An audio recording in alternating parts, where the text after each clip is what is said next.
இந்த ஷார்ட்ஸில் நம்ம 10th ஜியாகிரஃபியில் இருக்கக்கூடிய வேளாண்மை பகுதிங்க. ஸோ இந்த வேளாண்மை பயிர்கள் வந்து நம்ம கேட்குறாங்க. ஸோ நம்ம இந்த ஷார்ட்ஸில் வந்து நம்ம என்ன பார்க்க போகிறோம் அப்படின்னா தோட்டப்பயிர்கள். தோட்டப்பயிர்களில் ஃபஸ்ட்டு பாருங்கள் தேயிலையை பார்க்க போகிறோங்க. இதில் வந்து பொதுவாக வந்து என்ன கேட்குறாங்க அப்படின்னா தேயிலை உற்பத்தியில் இந்தியா எத்தனாவது இடம்னு கேட்குறாங்க. அப்படி இல்லை அப்படின்னா இந்தியாவுக்குள்ளே எந்த ஸ்டேட் வந்து தேயிலை உற்பத்தியில் முதன்மை வைக்கக்கூடிய மாநிலம்னு கேட்குறாங்க.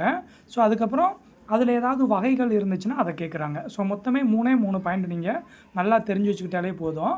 ஸோ ஃபஸ்ட்டு பாருங்கள் தேயிலை அப்படின்றது அயன மண்டல உப அயன மண்டல காலநிலையில் வளரக்கூடிய ஒரு பயிருங்க. ஸோ அயன மண்டலத்துலேயும் வளரும், உப அயன மண்டலம் அப்படின்னா வெப்பமண்டலம் மித வெப்பமண்டலம் இந்த ரெண்டுலேயுமே வளரக்கூடிய ஒரு பயிர் தான் தேயிலை. அடுத்தது பார்த்திங்க அப்படின்னா தேயிலையில் வந்து 2 வகைகள் இருக்குங்க. ஒன்று பூகி, இன்னொன்று வந்து அசாமியா. பூகி அப்படின்றது பார்த்திங்கன்னா நேமே உங்களுக்கு தெரியும், சீனா நேம் மாதிரி இருக்கும். ஸோ அப்போ இந்த பூகி அப்படின்ற தேயிலை வகை வந்து சீனாவினுடைய பிறப்பிடம். அடுத்தது இந்தியாவினுடைய பிறப்பிடம் எது அப்படின்னா அசாமியா. ஸோ அஸ்ஸாமை ஞாபகம் வச்சுக்கிறணும். ஏன்னா தேயிலை உற்பத்தியில் முதன்மை வைக்கக்கூடிய மாநிலமே எது அப்படின்னா அஸ்ஸாம் தாங்க. சரியாங்க. ஸோ அப்போ அசாமியா அப்படின்றது வந்து இந்தியாவினுடைய பிறப்பிடம் அப்படின்னு தெரிஞ்சு வச்சுக்கோங்க. ஸோ அப்போ தேயிலையை பொறுத்த வரைக்கும் 2 வகை இருக்குது பார்த்துட்டோம். அடுத்து தேயிலை உற்பத்தியில் உலகத்தில் நம்ம பார்த்தீங்க அப்படின்னா 2வது இடத்துல இருக்கும். ஸோ சீனாவிற்கு அடுத்தபடியாக இந்தியா 2வது இடத்துல இருக்குது. ஸோ முதன்மை வைக்கக்கூடிய மாநிலம் எது அப்படின்னா அஸ்ஸாம். ஸோ இதை பெரும்பாலும் எதில் கேட்குறாங்க அப்படின்னா பொறுத்துக வடிவமைப்பில் கேட்குறாங்க, டைரக்ட் கொஸ்டினும் கேட்குறாங்க. ஸோ கொஞ்சம் நல்லா பார்த்து வச்சுக்கோங்க. அடுத்தது பாருங்கள், அடுத்த செட்டு வந்து நம்ம பார்க்க போகிறது வந்து காஃபி. ஸோ காஃபி பாருங்கள், காஃபியை பொறுத்த வரைக்கும் இது வந்து என்ன அப்படின்னா இதுலேயும் 2 வகை இருக்குங்க. ஒன்று அராபிகா, இன்னொன்று ரொபஸ்டா. அராபிகா அப்படின்றது வந்து தரமிக்க இந்தியாவில் அதிகமாக பயிர் செய்யக்கூடிய காஃபி வகை எது? இது ஆல்ரெடி கேட்டது. எது அப்படின்னா அராபிகா.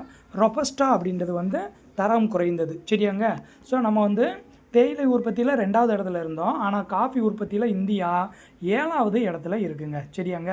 அப்போது காஃபி உற்பத்தியில் இந்தியாவில் எந்த மாநிலம் முதன்மை வைக்குதுன்னு பார்த்தீங்கன்னா காஃபினா கர்நாடகா. சரியாங்க. தேயிலைனா அஸ்ஸாமு, காஃபினா கர்நாடகா. அடுத்தது பாருங்கள் ரப்பர். ரப்பரை பொறுத்த வரைக்கும் 1902 முதலில் கேரளாவில் தான் ரப்பர் தோட்டம் உருவாக்கப்பட்டதுங்க. ரொம்ப முக்கியமானது. ரப்பர் தோட்டம் அதிகமாக காணப்படக்கூடியதும் கேரளா தாங்க.